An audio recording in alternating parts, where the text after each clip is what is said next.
pinagkakabalhan ko after ng aking duty. So, umuwi ako ngayon is 1 p.m.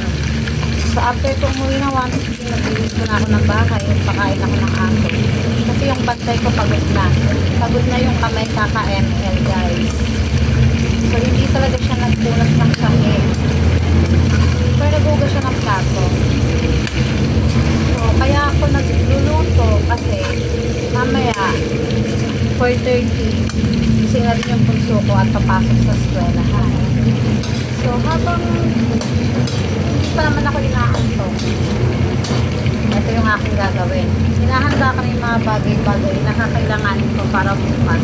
Once na gumising ako, magpiprepare na lang ako ng mga konting hiwain, konting gigisahin. So, gaya niyan, mag-aadobo ako. Pero, tinarita ko na siya. So, bukas ko na yan siya titimplahan, guys. Iwanan ko lang yan siya dyan. Then, bukas, madali na para sa akin ang pagluluto niya to. So, ganoon din yung sa longganisa, guys. Pinakukulang ko na siya ngayon. Pero, hindi ko i-fill off pa yung kanyang mga balat. Gawa ng para talaga siya bumato. So, pinapakuluhan ko lang muna siya. Para bukas, mas madali na lang para sa akin ang aking mga gawain. Para sa aking pagtitinda. So, ang prepare ko bukas, guys, is adobo at pansit, burger, patties. So, today, piniprito ko lang siya. And bukas ko pa siya babanatan ng adobo. Para bukas mabilis na lang. So, hindi kasi agad-agad ako nakakatulog. So, magkakape pa ako after neto. Kaya, araw-araw yan, guys. Pagka wala naman ako duty, namamalengke ako. So, meron ako available na siomay para bukas, guys. Kaya, iko, bonki, may siomay ako. Ganito ako magluto ng adobo. Pina-fry ko muna siya. Pinapatuyuan ko siya sa sarili niyang katas hanggang sa magmantika siya.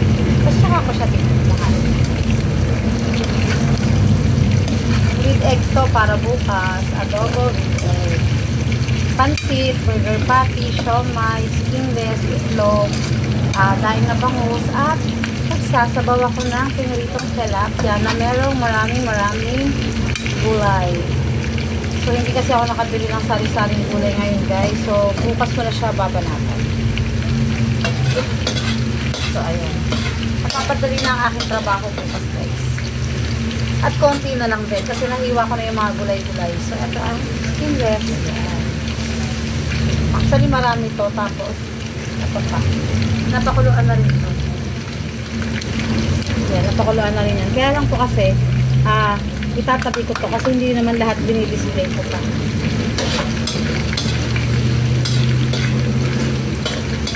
So, eto ang aking trabaho araw-araw.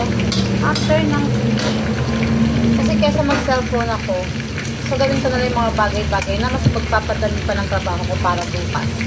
So, handa na siya. Konting-konting na lang. Diba? Napakasimple lang.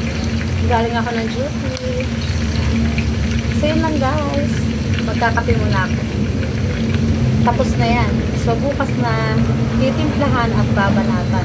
So, ang unahin ko bukas is yung skinless at eto, then yung pansit. So, bukas, may nakapagpatinda. Kahit tanghaliin ako ng gising, actually, nagigising ako minsan alas 8 na or doon ako nagsisimula magluto ng alas 8. Nagigising ako ng 4:30 kasi gigisingin ko lang yung aking anak para pumasok. Then siya na mag-prepare ng sarili niya pati ng pagkain niya. So ako naman, ito ang aking prepare pagka ako naman ang nagising. See you na, guys. Bye. Thank you.